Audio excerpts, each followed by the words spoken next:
Welcome everyone to this new webinar by Marianne Liebert Publishing and Genetic Engineering and Biotechnology News. Our webinar today is sponsored by TriLink Biotechnologies, part of Maravai Life Sciences, and it's entitled Self-Amplifying mRNA Vaccines for Pandemic Rapid Response. I'm Jeff Bogaliskas, Technical Editor for GEN, and I'll be your host for today's webinar event. As most of us are all too aware, the current COVID-19 pandemic has exposed numerous deficiencies in the global response to infectious disease prevention and management. What has become readily apparent is the fact that how rapidly we respond to disease outbreaks with diagnostic and therapeutic measures could help save thousands of lives. Thankfully, over the past several years, mRNA vaccines have emerged as a platform technology with the potential to be used for a broad range of targets, with self-amplifying mRNA vaccines representing some of the most potent examples. The synthetic production methods for mRNA vaccines, combined with the modern tools of bioinformatics and synthetic biology, enable these therapeutics to be produced rapidly from just an electronic gene sequence.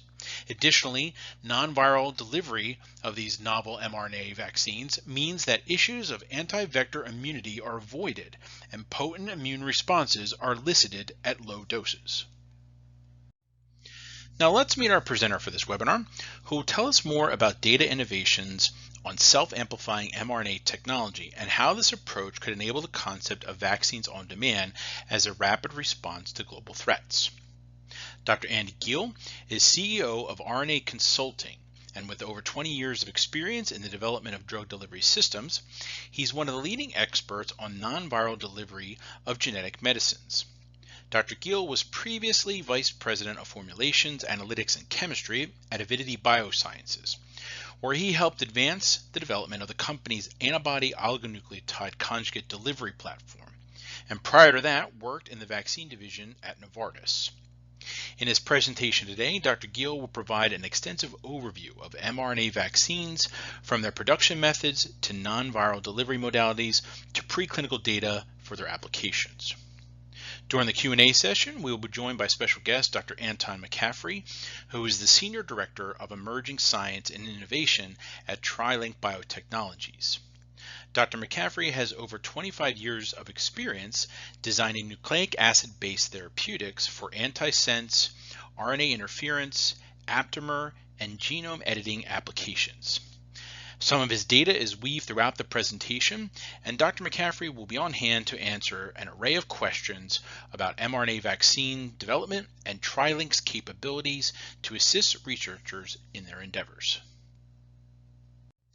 But before we begin, I want to remind the audience to stick around for the Q&A session that will begin right after the presentation. If you have any questions at all, don't be shy, just send them in at any time. All you need to do is click the Ask a Question tab on the right-hand side of your screen, type in your question, and hit submit. It's that simple. All right, now that we've set the stage, Andy, I'll turn things over to you. Welcome to today's seminar on self-amplifying RNA vaccines for pandemic response.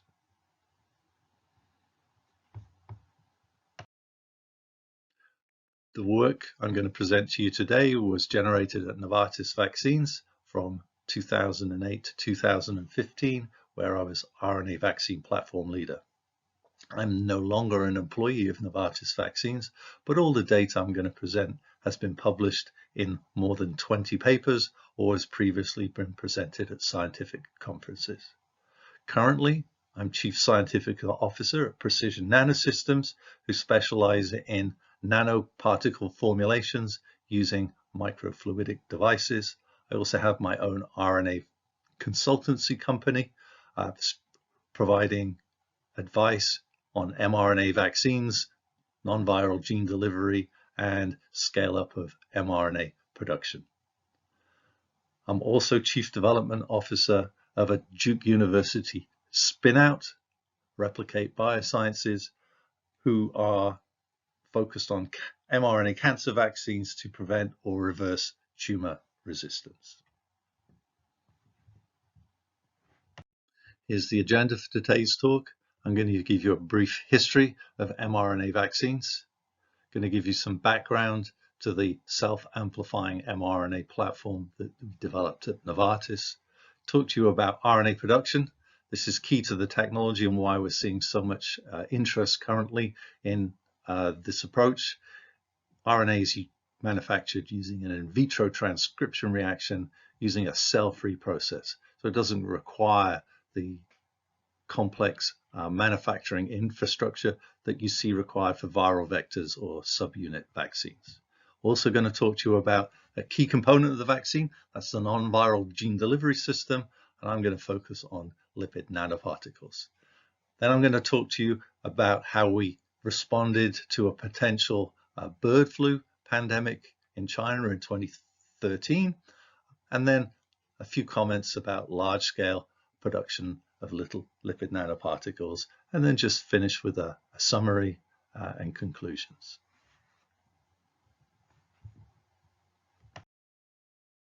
The first reports of the in vivo use of mRNA were as early as 1990 from John Wolfe and his group at the University of Wisconsin, where they investigated both messenger RNA and DNA. They did direct injection of oligonucleotides into muscle and showed protein expression of reported genes such as beta-galactosidase.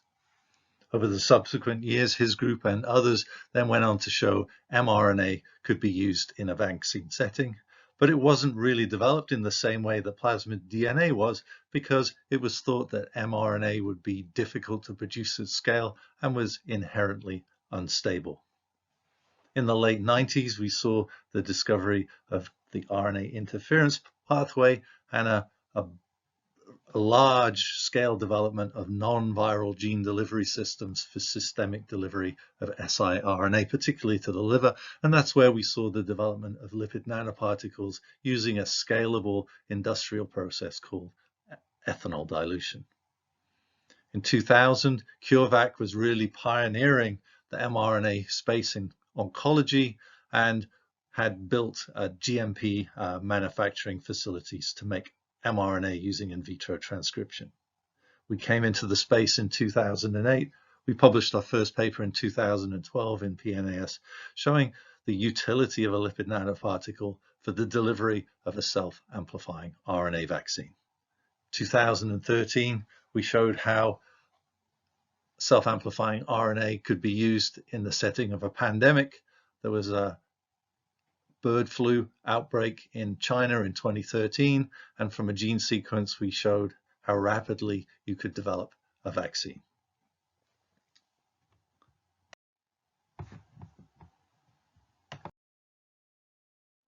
If we wind the clock forward now to 2020, from this slide what you can see is the mRNA vaccine space is relatively crowded and quite busy. We have a number of small biotech companies who have now quite big partnerships with big pharmaceutical companies. There are three types of mRNA. We have unmodified RNA, the technology really pioneered by CureVac in those early days, where structural motifs are added to the 3' and 5' ends of the mRNA to enhance stability and increase translation of the encoded protein. In the middle, you have base-modified mRNA. This really was work pioneered by Drew Weissman and Katie Carrico at the University of Pennsylvania, showed that the incorporation of mammalian base modifications into the mRNA suppressed innate immune stimulation and led to longer duration of protein expression of the mRNA, as well as decreased immune stimulation. And on the far right-hand corner, we've got self-amplifying RNA. That's what I'm going to talk to you about today. Back in 2008, we were the early pioneers, but even now you can see there's a number of companies playing in this space. With the ongoing coronavirus pandemic, we've seen rapid deployment by many vaccine manufacturers into the space to try and develop a vaccine. I've taken these data from the World Health Organization and just plotted them out in terms of the different vaccine technologies. You've got conventional viral vectors and protein-based approaches, RNA, DNA, and those that aren't known at this time. And it's interesting to see how mRNA, even though it's relatively new and player in the field, we have 8 candidate vaccines being developed. And what I hope to show you is why that's occurred, and it's because of the unique manufacturing opportunities that come with mRNA.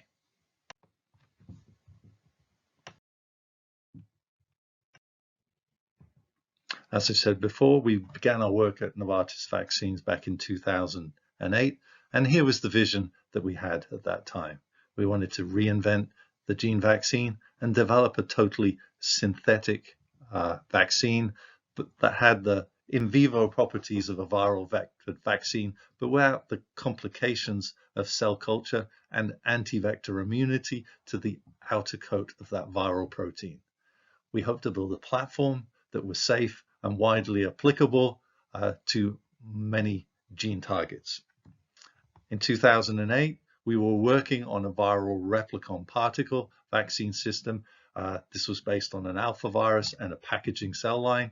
They've been shown to work well in a clinical setting in humans and to be immunogenic, but we were having difficulties scaling up the packaging cell line and being able to produce enough material. So we had a backup strategy where we were converting to a completely synthetic approach. We were taking the RNA from the virus, which we would then make it enzymatically in a cell-free process and then encapsulate it in a non-viral gene delivery system. So what is a self-amplifying RNA, or sometimes called a replicon? It's a very large mRNA. Conventional mRNAs are around 2,000 to 3,000 bases. These SAM vectors are around 10,000 bases. Like all mRNA, they have a 5' cap structure and a poly A tail. In the middle is a subgenomic promoter, and up the 5' end you have the non-structural proteins. This is NSP1 to 4. These form the viral replicase that allow amplification of the viral genome and expression of the gene of interest inserted at the 3' end. In the actual alpha virus genome, in this 3' end, you normally have the structural proteins of the virus, the capsid protein that encapsulates the mRNA, and then the E1 and E2 glycoproteins embedded in the lipid envelope from the cell that it buds from, which give the particle cell targeting and endosome escape. Those structural proteins are deleted, and in here we encode the antigen for the vaccine. So while we can deliver this mRNA to a cell using a synthetic delivery system, there are no structural proteins, so there's no chance of this mRNA then being able to bud off and infect other cells.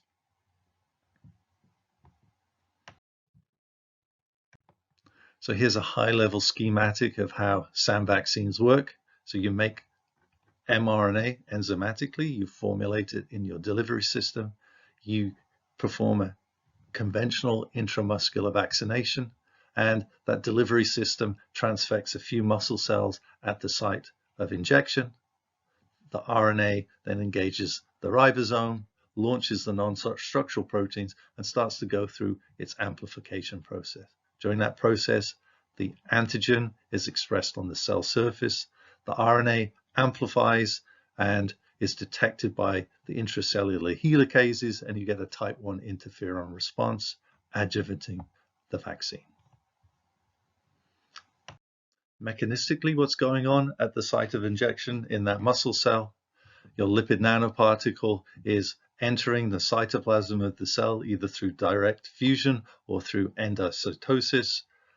The delivery system is allowing some of that mRNA to escape into the cytoplasm, where it engages the ribosome, and you get translation of the RNA-dependent RNA polymerase, those non-structural proteins 1 to 4, and this forms a complex that then makes a negative sense template of the mRNA, and off this it launches the subgenome where the gene of interest or the antigen is contained, and then you get a translation of that antigenic protein and it's expressed on the surface of the cell. We also get amplification of the genome. You get 10,000 copies of that genome produced over several days, and this leads to an innate immune stimulation through the intracellular helicases, a type 1 interferon response, and apoptosis of this cell, a natural process for a cell that's been virally infected. So now I'd like to transition the talk to the production of RNA using an in vitro transcription reaction.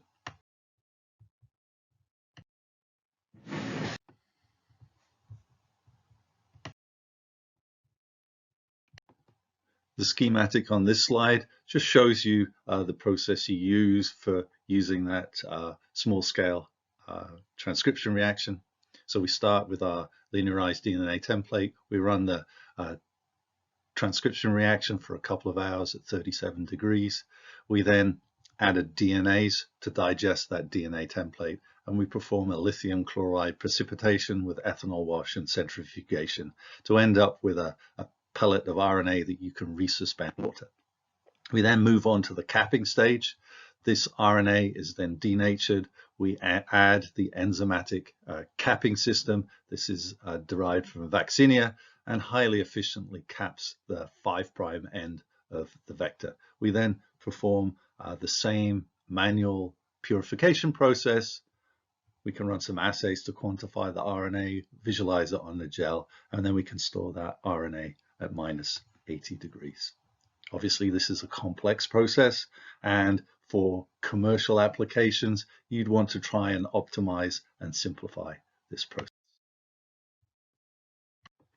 So at a commercial scale, ideally, you want a bioreactor vessel where you can perform all the steps of that in vitro transcription reaction in one vessel, so that you end up with a purification process where you remove the DNA template, all of the enzymes, all of the nucleotide triphosphate starting materials, and potentially some of the double-stranded intermediates that occur during the transcription reaction, yielding a highly pure product that you can sterile filter and go forward and store your bulk prior to performing the formulation process. Now, the composition of the in vitro transcription reaction is well defined. In fact, if you go to the FDA regulations for a biologic, even before you perform purification, you're below the specifications required for contaminating protein or DNA. And if you perform your purification well, and there are many purification procedures now described in the literature, you can end up with highly pure RNA. Obviously, this RNA, because of the nature of the transcription reaction, is polymeric, but you can quantify and characterize the polymeric nature of that material. This is a generic process with high yield and could be amenable to putting into a disposable containment process. And typically, at a small scale, you can perform the entire process within 8 hours. Obviously, at much larger scale in a GMP setting, this could take several days.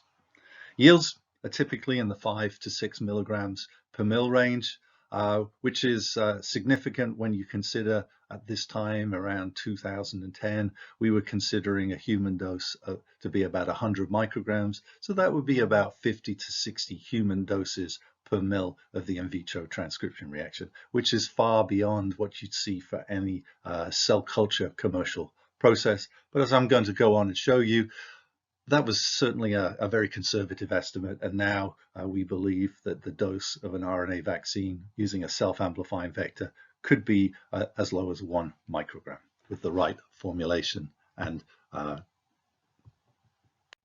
in 2020, you don't have to develop your own commercial production system for mRNA. There are several commercial manufacturing organizations that can produce our mRNA for you. TriLink, I'm based in San Diego, is just one of the examples. So they can produce research grade material, take you through the GMP process, get you into phase 1, and then start the scale up process for later clinical trials.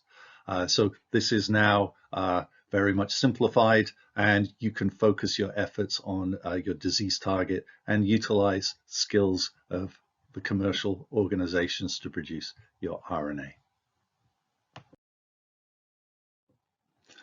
Back in 2010 at Novartis, we chose to cap our RNA using an enzyme derived from vaccinia post-transcriptionally, because we ended up with a high efficiency of incorporation of the cap with very little uncapped material, as you can see from this schematic provided by TriLink.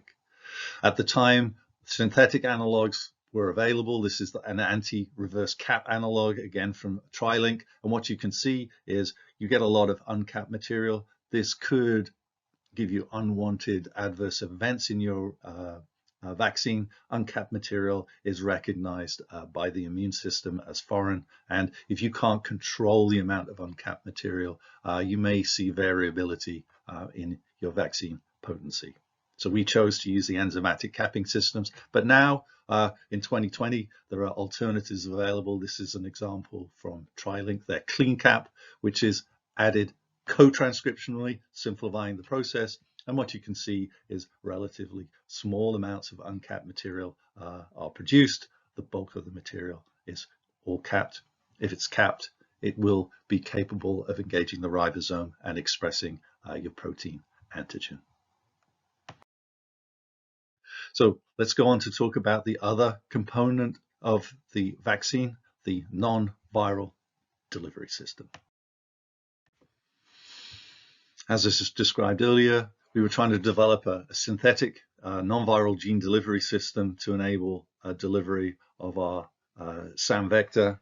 We were benchmarking throughout our preclinical studies against the viral replicon particle. It's the same RNA, but we've produced a viral replicon particle in a packaging cell line. So it has the capsid protein from the alpha virus and embedded within the lipid envelope of the cell that this particle buds from. You have two glycoproteins, the E1 and E2 glycoproteins, imparting cell targeting and endosome escape. And this system had been shown to be very effective in human clinical trials with companies like AlphaVax. So we were taking the same RNA and looking for synthetic ways to deliver it. We actually published on two.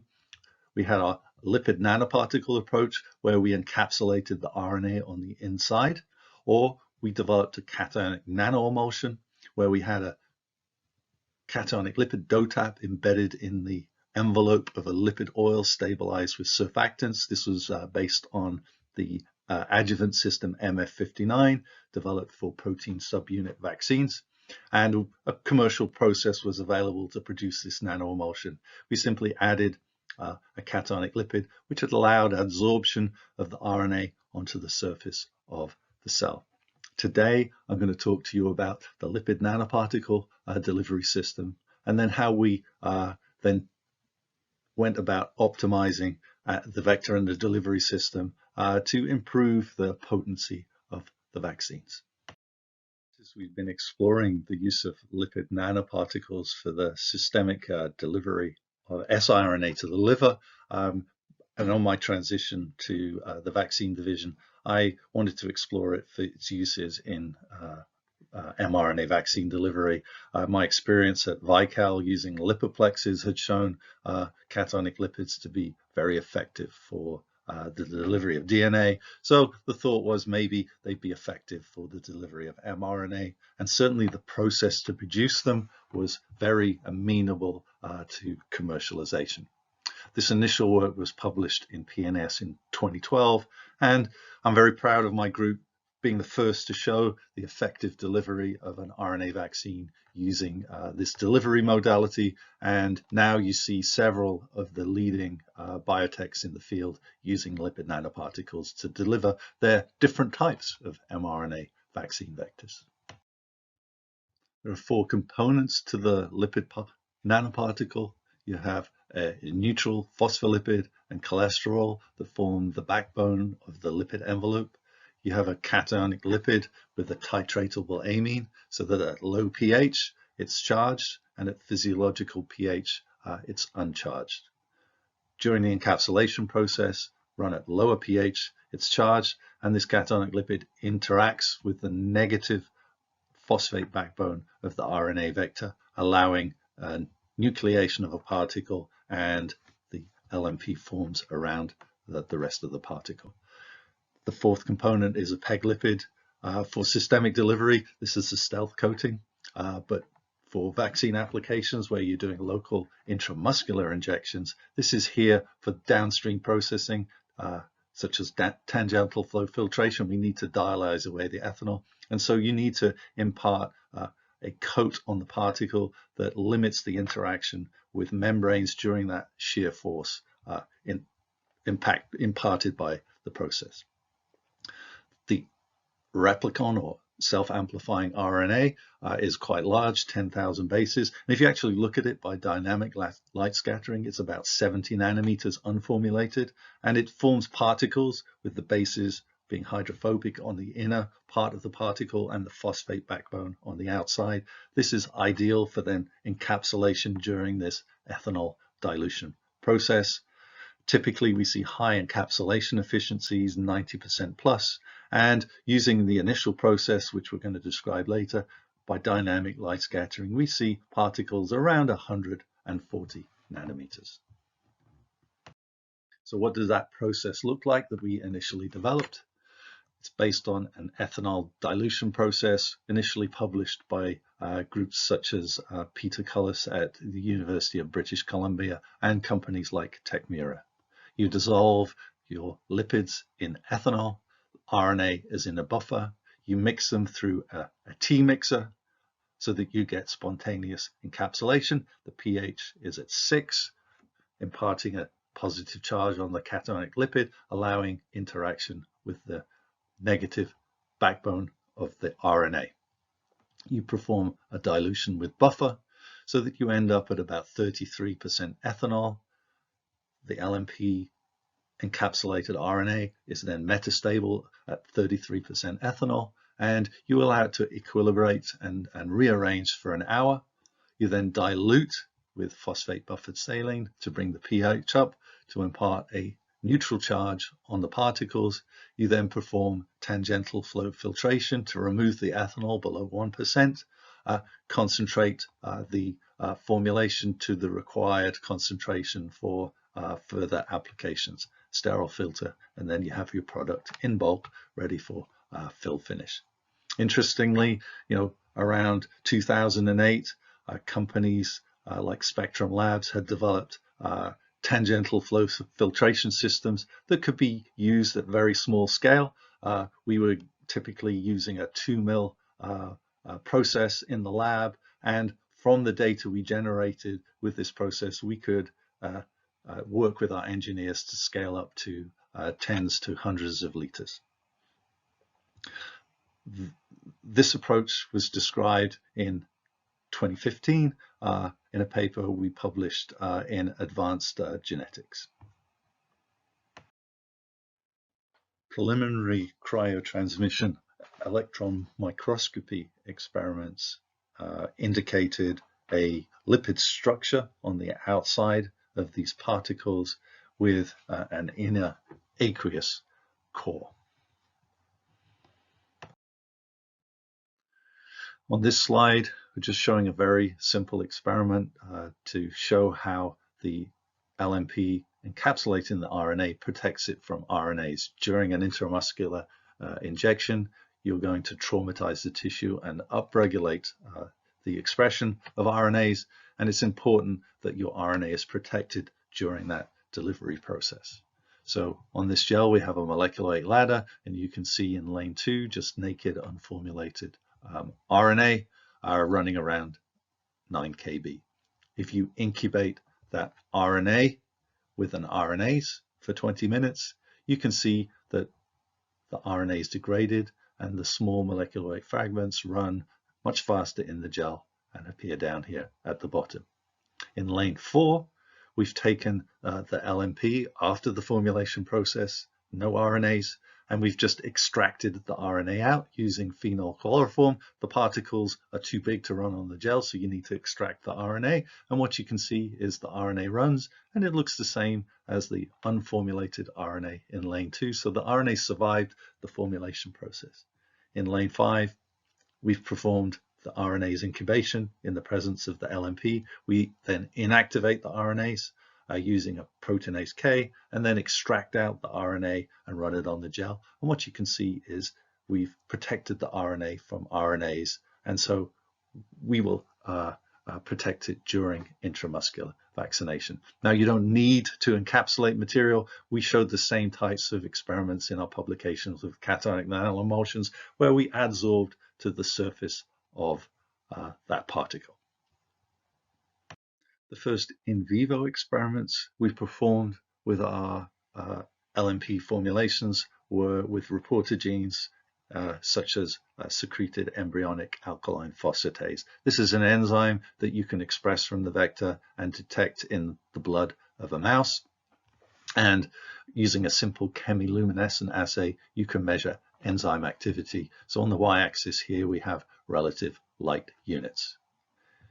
If we administer intramuscularly 1 microgram of RNA bilaterally, we get responses and expression of that protein, but we get a broad range of responses. If we go 10-fold lower dose at 0.1 microgram, and now we're encapsulated in our LNPs, we see all mice responding at a high level and uniformly. If we put the RNA on the outside of that LNP, so we make the LNP without RNA and then add the RNA on the outside, we see a very low level of enzyme activity from that experimental group, showing that you need to, in the case of a lipid nanoparticle, encapsulate that material on the inside of the envelope.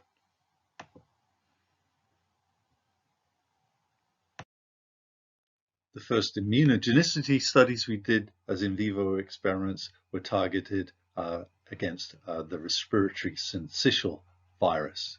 Now, your RNA vaccine needs to encode an antigen, and a lot of design work has to go into that antigen. It needs to be expressed in a format that the immune system can recognize and generate an immune response that will be effective against the virus.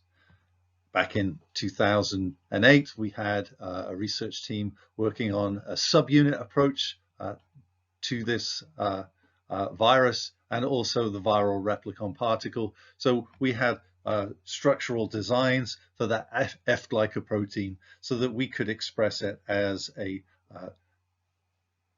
trimer of dimers in an authentic structure on the envelope of a muscle cell at the site of injection. For RSV, the key antigen is the RSV F glycoprotein, which is required for endosomal escape. And if you raise a neutralizing antibody against this protein, you have an effective vaccine. Now, these animal models were already established. So both the mouse immunogenicity model and the cot-rattan challenge study. I'm going to show you some data we generated in the mouse immunogenicity study, but if you go to that PNAS paper, you can also see the cod and rat challenge studies. So we encoded the RSV F glycoprotein antigen into our vector, formulated in lipid nanoparticles. And so here's some data from the mouse immunogenicity study, where we're giving 2 intramuscular vaccinations 3 weeks apart and collecting sera post first vaccination and post second vaccination. On the left hand graph, you have the post first data. Here we're measuring RSV F specific titers using an ELISA. On the left hand side, you can see the dose response for unformulated or naked RNA from 1 to 0.01 microgram. And what you can see is a lot of non-responders from those groups, but at the high dose, we're seeing some mice seroconverting. This is in comparison to the lipid nanoparticle formulations, where we see robust immune responses after that first vaccination. And on the far right-hand side, we have a control. This is the viral replicon particle. This is the same RNA packaged in the packaging cell line and delivered using those viral glycoproteins. It's dosed at 1 × 10⁶ infectious units, which is up the upper end of the dose response curve in a mass. And what we can see is for our LNP formulations, a very robust immune response, and at 1 or 0.1 micrograms, we're at the levels achieved for the viral replicon particle. If we move to the right-hand graph, we're looking at the data post-second. What we can see is for the naked or unformulated RNA, those titers have boosted, but we're seeing still at the lower doses non-responders, and the data is certainly not uniform in comparison to the lipid nanoparticles. Lipid nanoparticle data post-second, the titers have boosted, and we're again at the levels of the viral replicon particle control.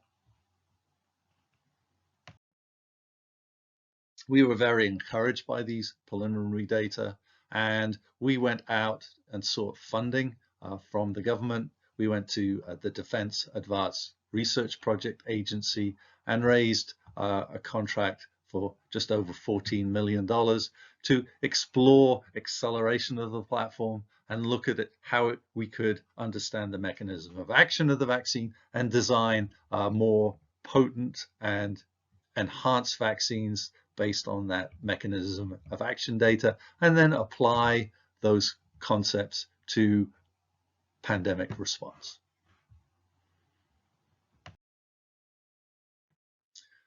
The next set of data I'm going to show you are generated in the context of our flu vaccine development work, where we went forward and showed how it could be applied in this context of a pandemic. For here, I'd like to acknowledge the funding authorities that enabled this work. We've already talked about DARPA, but we also received funds from BARDA to enable this work. And the data's published in a manuscript in 2015 in Emerging Microbes and in Infections.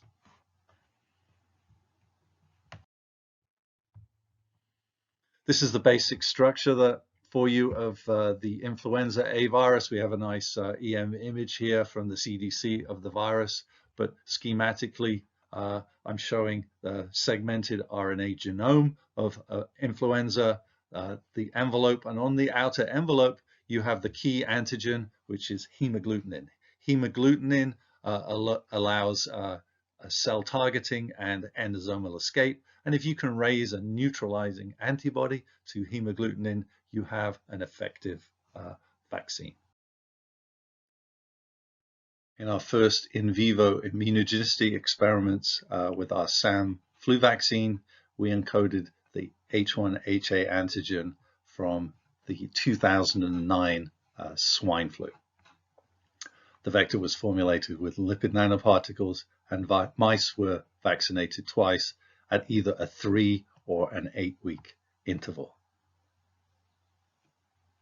We measured the ability of antibodies raised in the sera of the mice to inhibit hemagglutination, and we measured HI titers using a standard assay. A titer of 40 is considered protective. In the experiment, we included 2 commercial controls, either the subunit vaccine with or without MF59. The adjuvanted vaccine with MF59 was dosed at 0.1 microgram, which is at the upper end of the dose response curve.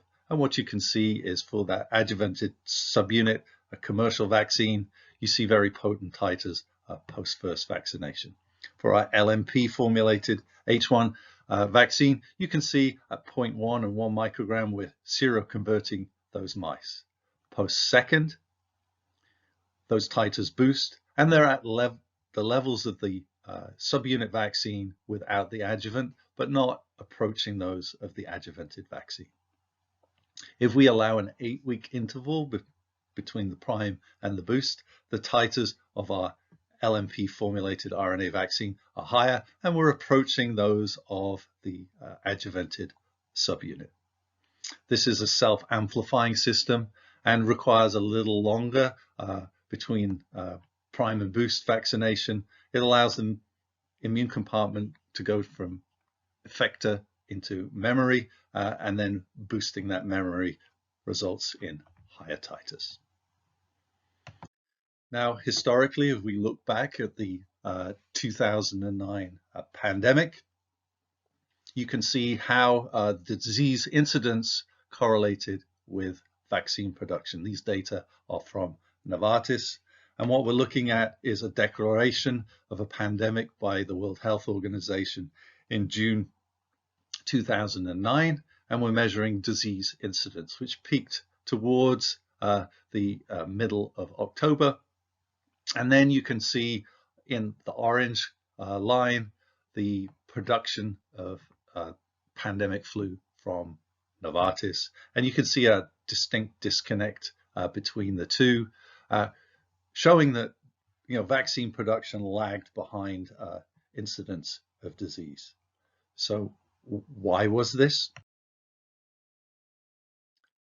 This was because production of influenza vaccines was predominantly egg-based at the time. Essentially, one vaccine per egg. This is a very labor-intensive process with low yields and a tremendous logistical supply chain problems.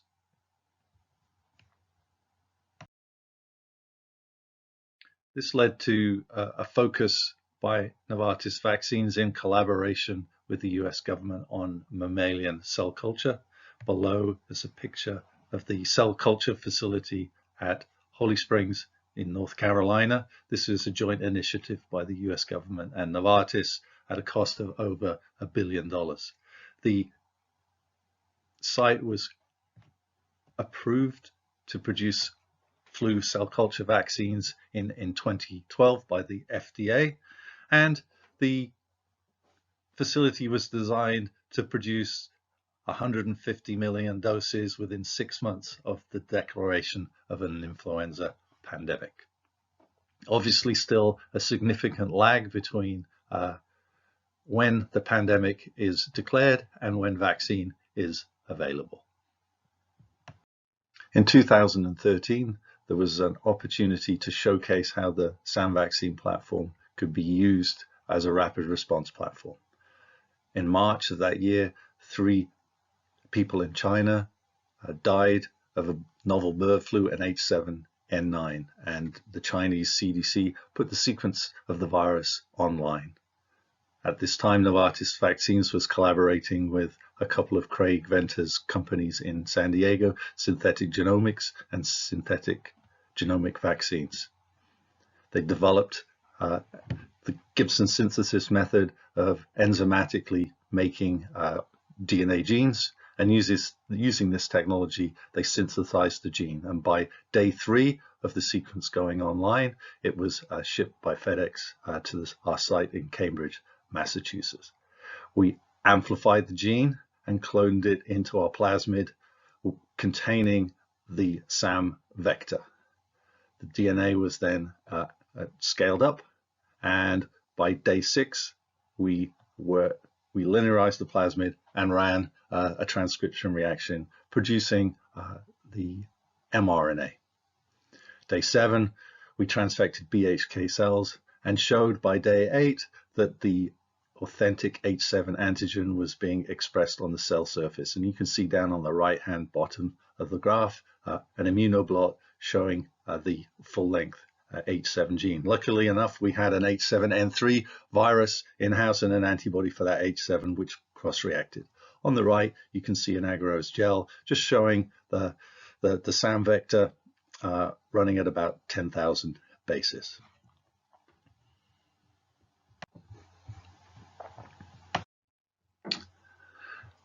By day 13, we'd worked with our IACUC committee to obtain a group of mice that we could vaccinate, and mice were vaccinated twice, either 3 weeks apart between the prime and the boost, or 8 weeks. And down the bottom, you can see the data. Again, we're measuring hemagglutinin inhibition titers. We need to be above a titer of 40 for that correlate of protection. At this time, there's no viral seed stocks or virus available as a control, no subunit vaccines. And so the controls we used here are the unformulated H7 RNA at 1 microgram, or the H1 swine flu formulated in the LNP at the 1 microgram. And in the middle, you have our H7 vaccine at 1 microgram. On the left-hand graph, you can see post-first and post-second with the 3-week interval. And you can see after the first vaccination, we're successfully priming those mice. And then after the second vaccination, we're boosting them. And the levels are above that titer of 40. As we've shown you previously, these SAM vectors perform better with a longer interval between the prime and the boost. And what you can see on the right-hand side is 8 weeks post first vaccination, we have significantly higher titers, well above that correlate of protection of 40. So this was the first time that we'd shown that you could go from a gene sequence to a vaccine and show effective immunogenicity in a very rapid format.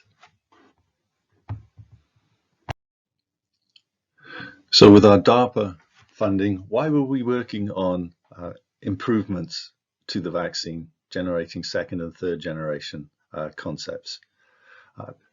The graph below is modeling data to show how improvements in the performance of the vaccine impact manufacturing footprint. These data are based on some assumptions that the yield from the transcription reaction is 6 milligrams per mil, and there's about a 20% loss during the purification process. On the y-axis of the graph, we've calculated production capacity, human doses per liter of transcription reaction. And then on the x-axis, you can see the estimated human dose. So as you approach that 1 microgram projected human dose, you can see that we're estimating you can produce close to 5 million doses per liter, which is significantly lower than any cell flu culture process. Obviously, a 1 liter volume is a very small volume, and the footprint for manufacturing, therefore, is quite small, meaning that you probably don't need to build $1 billion facility to produce this vaccine if we can attain that 1 microgram dose. The manufacturing system is a platform, and so you can use the same manufacturing formats to include different genes to produce different vaccines. Our estimates for the viral delivery system are that 0.5 nanograms of RNA are equivalent to 1 × 10⁸ infectious units, and those doses have been shown to be effective in human clinical trials. So while the LNP system is nowhere near as effective as a viral delivery system, with modest improvements in both the delivery system and the vector, we think you could attain a 1 microgram dose. And certainly there have been press releases from CureVac using non-amplifying mRNA that was unmodified, delivered with a lipid nanoparticle in the context of rabies, and they've shown a 1 microgram dose to be effective. And there are ongoing clinical trials with a COVID-19 vaccine from Imperial College, which we hope will show that doses of 1 microgram are certainly effective. The data on this slide have been presented previously at several conferences, but you'll not find them in a published manuscript. Here we're showing the potency of a second generation vaccine encoding that H1 antigen from the 2009 pandemic flu strain. Here we've made improvements to both the LNP delivery system and the vector. and we're going into the ferret model. We're vaccinating twice, 8 weeks apart, and then taking serum at day 28 and day 70. The animals did go on to receive a challenge, a homologous challenge with the flu virus, but those data have never been presented. In the graph below, we're presenting, as we've shown before, hemagglutinin inhibition titers, and we're looking for to be above that correlate of protection of 40. Significantly on this data set, we have on the far right-hand side an adjuvanted subunit. This is the commercial product that Europeans would receive, and it's at the human dose of 15 micrograms of the H1 antigen. And what you can see is our second generation SAM vaccine is successfully priming the response and boosting after the second vaccination, and the titers we're achieving both at the 5 and 15 microgram dose are well above the correlate of protection, and at 15 microgram dose we are equivalent to that commercial product. The group in Siena went on to show how T-cell responses are generated by this novel flu vaccine, and those data are in mice and published in other papers. So this was the first time we were able to show how a self-amplifying mRNA vaccine could be used to generate an antibody response at equivalent potency to a commercial product. So here's the vision of how the SAM vaccine platform could be used for your pandemic rapid response with flu. You are monitoring the circulating strains in countries where they are endemic, and when a need arises, you can sequence those viruses and then electronically transfer those sequences back to the country where you're going to produce the vaccine. You design your DNA oligos, which would encode the key HA antigen.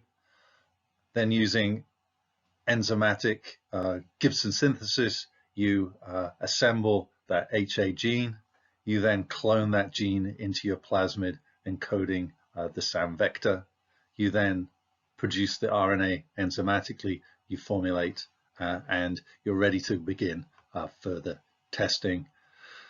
Obviously, given the small manufacturing footprint of this process, you no longer need to consider building that $1 million facility to produce the vaccine. This is a platform technology as well, and can be applied to other potential pandemic diseases, such as we're seeing right now with coronavirus. The manufacturing could take place at a commercial manufacturing organization that is capable of producing GMP material and conducting the required release assays. So you're no longer centralizing production around one facility. You can decentralize it and potentially have vaccines produced in the different states around the US, and also other countries could have manufacturing facilities established in country. The raw materials for these processes are generic and independent of the antigen, and once you have a sequence, you could begin production, releasing that material under GMP compliant conditions, and then go through the various stages of clinical testing to allow it to be used in a pandemic outbreak.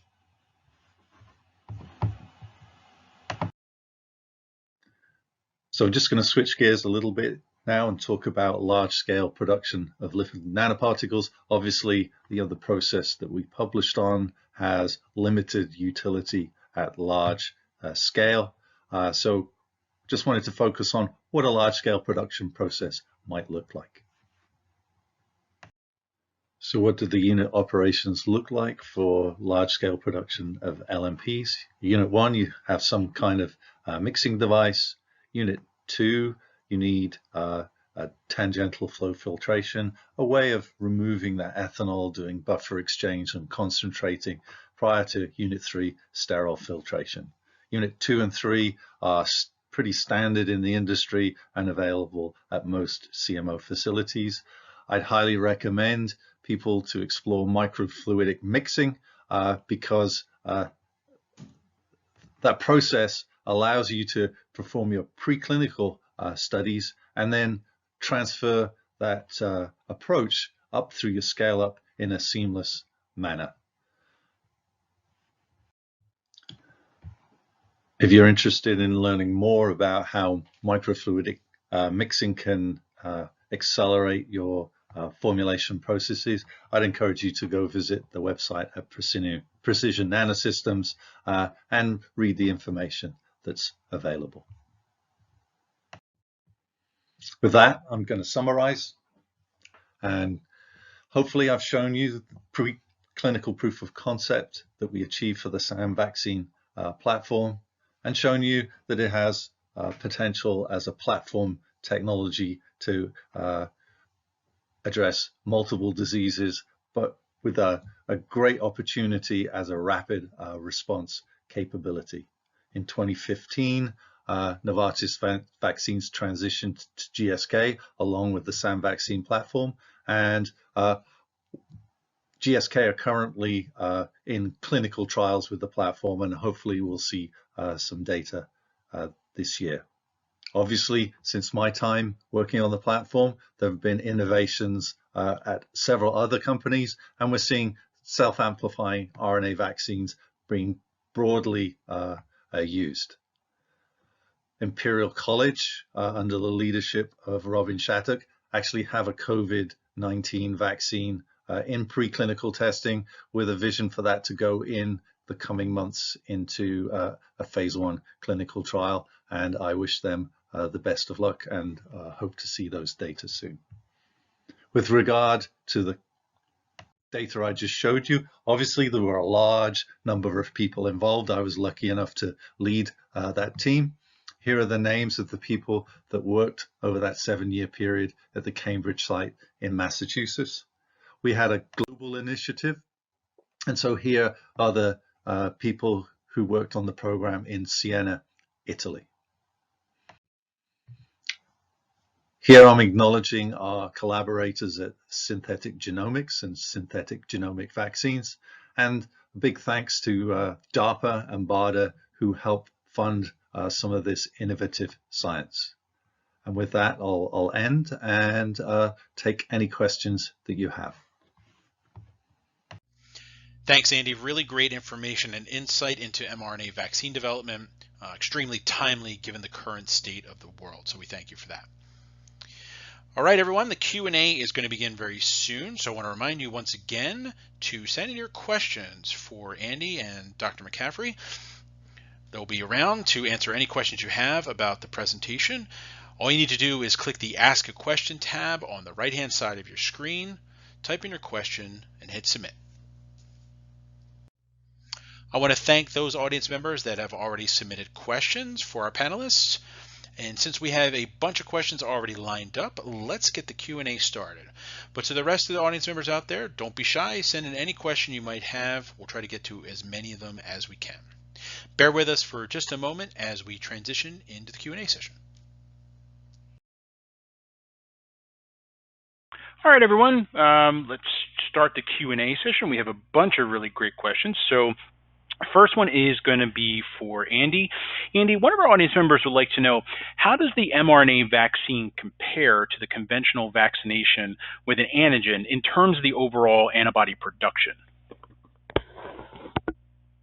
Yeah, great question, and I think I showed that during the presentation in the ferret model with the second generation self-amplifying RNA that we developed at Novartis. We compared against a conventional subunit adjuvanted vaccine that was an HAH1, and the adjuvant was MF59. It was in at the human dose of that protein, which is 15 micrograms, and after 2 vaccinations, we saw titers up in the thousands. Those are hemagglutinin inhibition titers.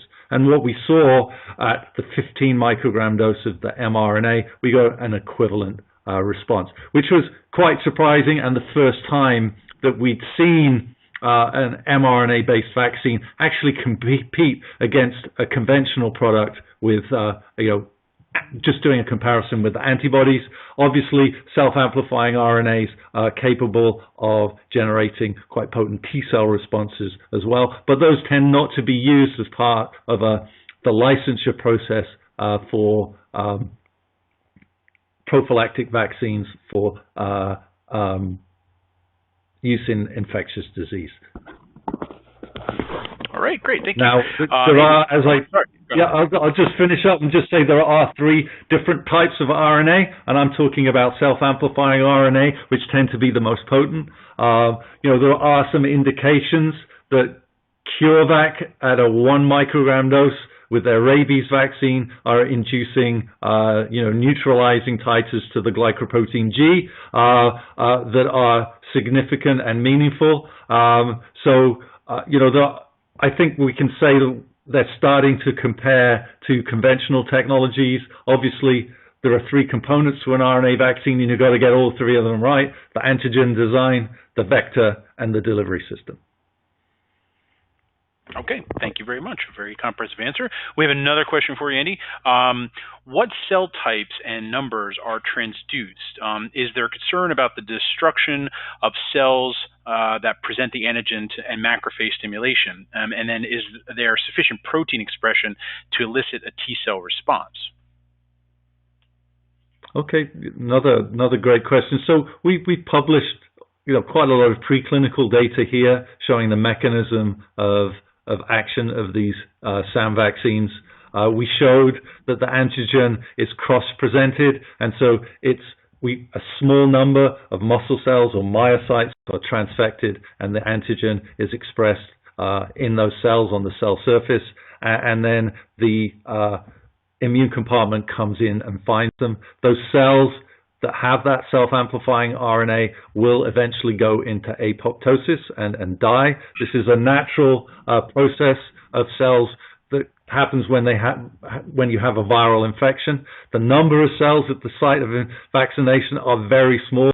We went in and did tissue cross sections looking for antigen at the site of injection, and very, very hard to find. So probably less than 100.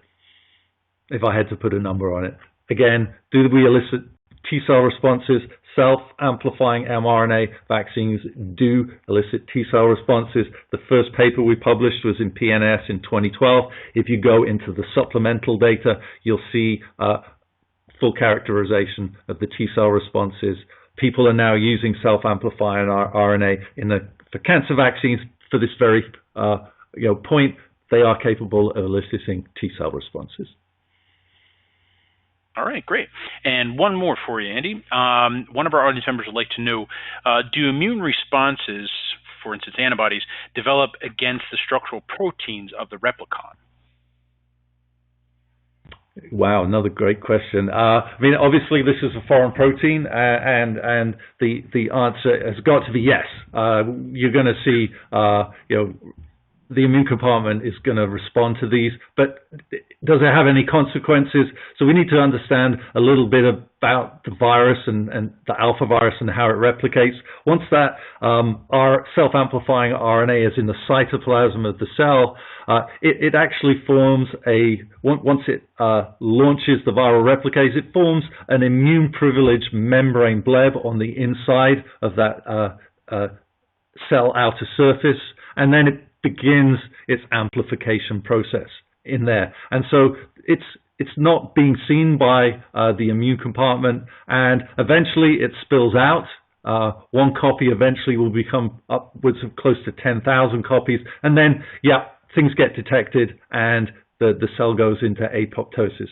And at Novartis we did experiments where we went in with 3 different vaccines sequentially and changed the order in which we went in and measured the immune responses, and we could detect both T-cell and antibody responses to those replicon structural proteins, but it had no consequence on the potency of the vaccine. So hopefully that answers. And this, if the person asking the question is interested, if they go into the literature on alpha virus particles. It's well documented that membrane bleb structure. Okay, great. Thank you very much. Anton, we have a question for you. One audience member would like to know, what is the largest scale at TriLink? So currently we're manufacturing at the multi-gram scale. We are rapidly scaling up to accommodate this new COVID crisis. And so in the next year, by the end of the year, we're hoping to be manufacturing in the 50 to 100 gram per batch type of scale. All right, thank you. Andy, back to you. An audience member would like to know, why is there no RNA vaccine that has entered clinical trial yet? Okay, well, they have. CureVac has been pioneering in this space since 2000. They have several clinical trials they conducted with their unmodified RNA, with their protein delivery system. We've seen some literature recently where they switched to the LNP delivery systems. They have an ongoing rabies trial where they've had a press release showing meaningful immune responses. Those data haven't been published yet, but it's ongoing. GSK, who acquired the SAM vaccine technology from Novartis, is currently in clinical trials with a program.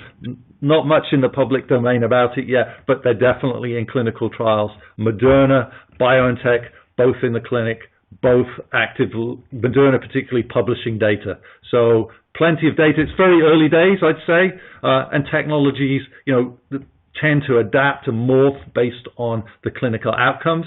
So, but we're seeing immune responses, and I think we'll see, years of innovation coming and improvements to the technology, and it will advance. Awesome. Anton, another question for you. What are you using for purification of the mRNA? So purification actually turns out to be the most difficult part of making a self-amplifying RNA. They're actually relatively straightforward to make by in vitro transcription. But as you process the sample, you observe shearing of the RNA and degradation. And so we kind of have the philosophy of we'd like to do the least amount possible in order to purify the RNA. And so we've developed a proprietary manufacturing process that does a pretty good job at removing the NTPs, the residual proteins, residual DNA, that kind of thing, and leaving us with the RNA that we would like to use.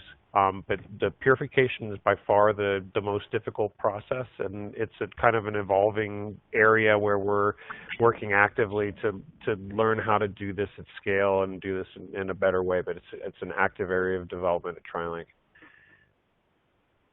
All right, great. And so another question for you, Anton.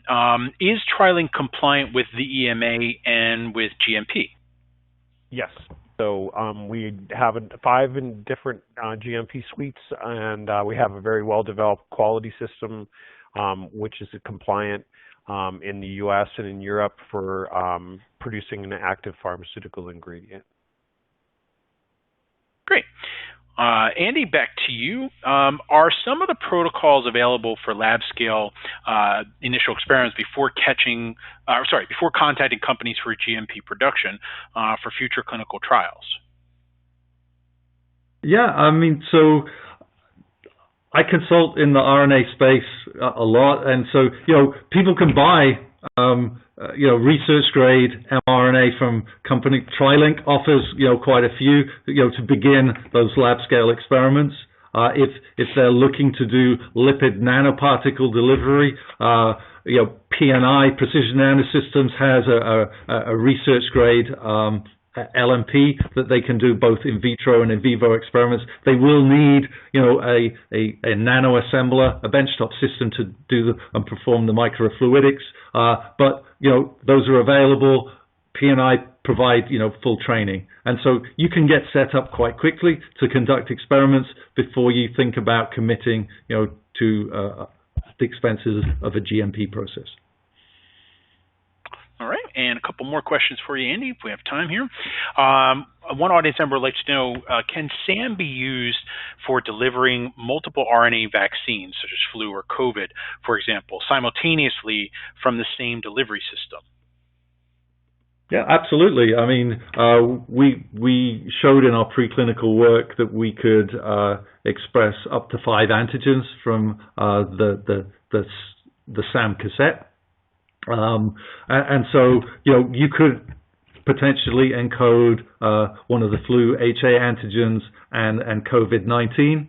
Obviously, there's some molecular biology in there, and so knowing how to get both of the proteins to express. The order in which they express may dictate, the level of expression, but typically the level of protein expression doesn't correlate with immunogenicity. You need to be above a certain threshold of expression to get an immune-specific response, and anything above that threshold really doesn't impact the potency of the vaccine. So, yeah, it can be done simultaneously, all within the one construct. All right, great. And how much time is required for replication process in the humans after injection of mRNA vaccine against, say, something like COVID-19? Yeah, some great questions here. Yeah, so we did publish on expression of reporter genes like luciferase. I would say that those are non-immunogenic and intracellular, and the expression lasts for months. That's not the case for an antigen.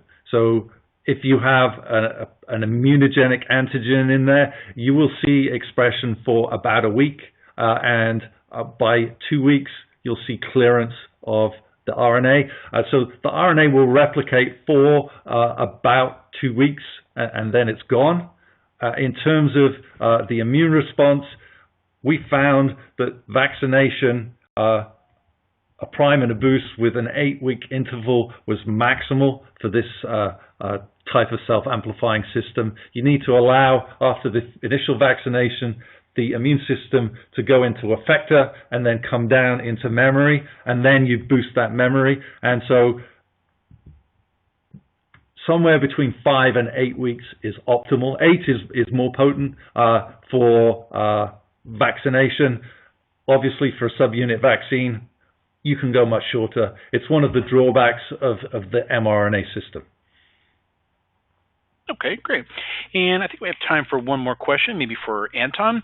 Anton, an audience member would like to know, do you always need a plasmid DNA template for IVT? Must the plasmid be manufactured under GMP conditions for clinical trials?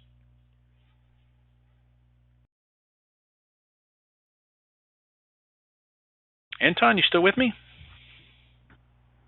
Sorry, I was on mute. No problem. So in theory, you can do the in vitro transcription from a PCR template.